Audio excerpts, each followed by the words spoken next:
ప్రధానంగా తెలంగాణ ఆర్థిక వ్యవస్థపై అలాగే అప్పులపై కూడా సీఎం రేవంత్ రెడ్డి మాట్లాడిన మాటలను ఇటు బీఆర్ఎస్ కానీ బీజేపీ ఖండిస్తుంది. అంటే అప్పుల పరిస్థితి కానీ ఆర్థిక సంక్షోభంలో ఉంది, ఈ టైంలో ఉద్యోగులు సహకరించాలని చేసిన వ్యాఖ్యలు అయితే తప్పుపడుతున్నారు.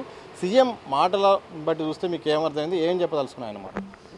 ఇప్పుడు దీనిలో సీఎం ఆవేదనతో ఏమీ చేయలేని ఆవేశంతో చెప్పినట్టుగా అనిపిస్తుంది తప్పితే ఉన్న వాస్తవ పరిస్థితి అయితే అదే.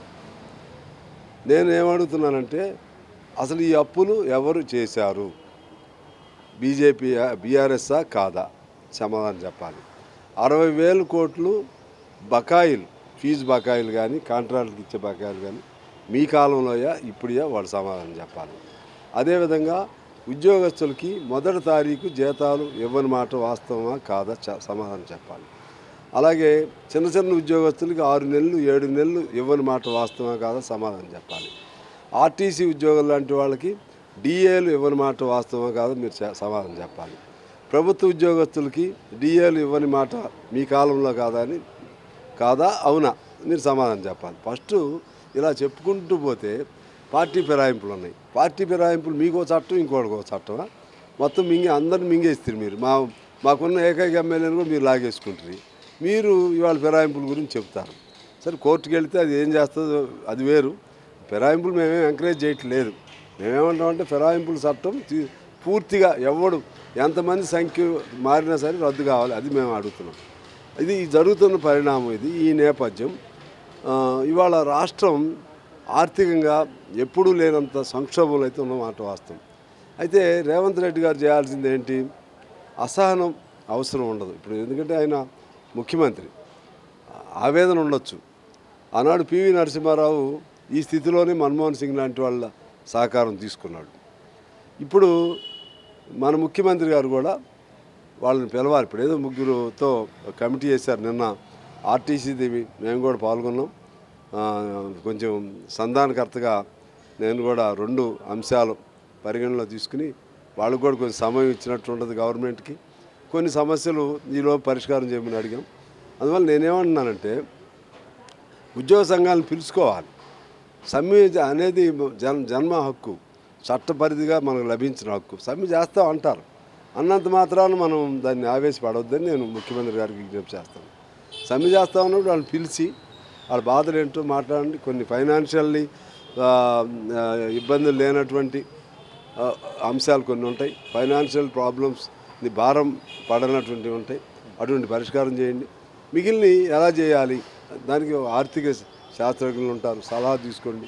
స్లోగా నేను కూర్చుంటే చాలా. ఆర్టీసీ గురించి నేను అడుగుతాను. ఆర్టీసీ ఒకవేళ ఉద్యోగుల సమ్మె అయితే మాత్రం అనుకున్న విధంగా జరగాలంటే ఈ రోజు నుండి, అంటే మే 7వ తారీఖు నుండి అసలు సమ్మె పూర్తి స్థాయిలో రాష్ట్ర వ్యాప్త సమ్మె జరిగేది. మీరు ఇన్వాల్వ్ కావడం, మీతో పాటు ఆ జేఏసీ సంబంధించిన నాయకులను కూడా తీసుకెళ్లడం, చర్చలు జరపడం చివరి నిమిషంలో ఆగిపోయింది. అసలు ఏం చర్చలు ఎట్లా జరిగాయి, మీరు ఏ రకంగా మీరు సంధానకర్తలా వివరించి దీన్ని ఒక సద్దు మనగేలాగా చేశారు? ఇప్పుడు వీళ్ళు ఆర్టీసీ వాళ్ళు పెట్టిన చాలా డిమాండ్లు కూడా డిమాండ్ వైజ్గా పాయింట్ వైజ్గా మేము చర్చించాం. దానిలో ముఖ్యంగా కొత్త నియామకాలకు సంబంధించి నోటిఫికేషన్ విడుదల చేశారు. అది త్వరితగతిన చేయమన్నారు. ఆల్రెడీ నోటిఫికేషన్ విడుదల చేశారు. అదేవిధంగా కొన్ని డిఏలు ఇచ్చేశారు. ఇంకా ఇప్పుడు మళ్ళీ ఎప్పుడు ఆలస్యం కాకుండా ఇవ్వాలనేది 2వ అంశం. ఎలక్ట్రికల్ బస్సులకు సంబంధించి వీళ్ళు గవర్నమెంట్ కేంద్ర ప్రభుత్వానికి మేమే తీసుకుంటాం, ప్రైవేట్ వాళ్ళకి ఇవ్వద్దని కూడా రాసింది కూడా. అట్లా మేము అడిగినవన్నీ కూడా దాదాపు కొంత మేరకు. అదేవిధంగా మన ఉద్యోగస్తులు దాచుకునే డబ్బులకు సంబంధించి కూడా చిన్నగా తీరుస్తూ వచ్చారు. అవన్నీ కూడా అంగీకరించారు మన వాళ్ళు. అయితే వాటిని ఇమీడియట్గా పూర్తి స్థాయిలో కొద్ది కాకుండా చేయమనేది ప్రధాన డిమాండ్. వాటి వరకు పెద్ద ఇబ్బంది లేదు. ప్రధానమైన ఇబ్బంది ఎక్కడంటే ఉద్యోగస్తులకి సంఘం పెట్టుకునే హక్కు. యూనియన్ని కేసీఆర్ రద్దు చేశాడు. తిరిగి పునరుద్ధరణ చేయాల్సిన బాధ్యత మీ పైన ఉంది. అది మేము స్పష్టంగా చెప్పాం. ముందు అది చేయండి. అది చేస్తే వాళ్ళ బాధలు చెప్పుకుంటారు. వాళ్ళు డిపోల దగ్గరికి వెళ్ళే పరిస్థితి లేదు. వాళ్ళని ఎవరిని దగ్గర రానియట్లేదు. లేదా అంటరాని వాళ్ళని చూసి నెట్టేసినట్టు నెట్టేస్తున్నారు. ఇది ప్రజాస్వామ్యానికి మంచిది కాదని చెప్పాము. ముఖ్యమంత్రి గారితో మాట్లాడినాక పరిష్కారం. ఒకసారి ముఖ్యమంత్రి గారు కూడా నేను ఆయన అడిగినప్పుడు ఖచ్చితంగా ఉండాల్సిందే యూనియన్లు అని కూడా వారు చెప్పారు. అందువలన అదొక అంశం ఉంది. రెండవది విలీనం అనేది ఉంది.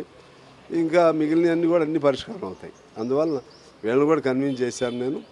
ఆ, మళ్ళా ఆ అంశం రానప్పుడు అందుకని వాయిదా వరకే సమ్మెను రద్దు చేసుకోవటం కాదు, వాయిదా వరకు వేసాం. ఆ 2 అంశాలు రానప్పుడు మళ్ళీ మనం ఏం చేద్దాం దాని మీద ఆలోచన చేద్దామని చెప్పాం. మేము ఉద్యోగస్తుల తరపులమే, కార్మికుల తరపులమే. ప్రభుత్వానికి స్నేహహస్తం ఉన్నా కూడా అవసరమైతే ప్రభుత్వానికి సహకారం అందిస్తూనే మరోవైపు కార్మికుల సమస్య వచ్చినప్పుడు మాత్రం డెఫినెట్గా కార్మికుల తరపున ఉంటాం. అందుకని జేఏసీ వాళ్ళు కూడా నా పట్ల కూడా ఆ విశ్వాసంతోనే వాళ్ళు అంగీకరించడం జరిగింది.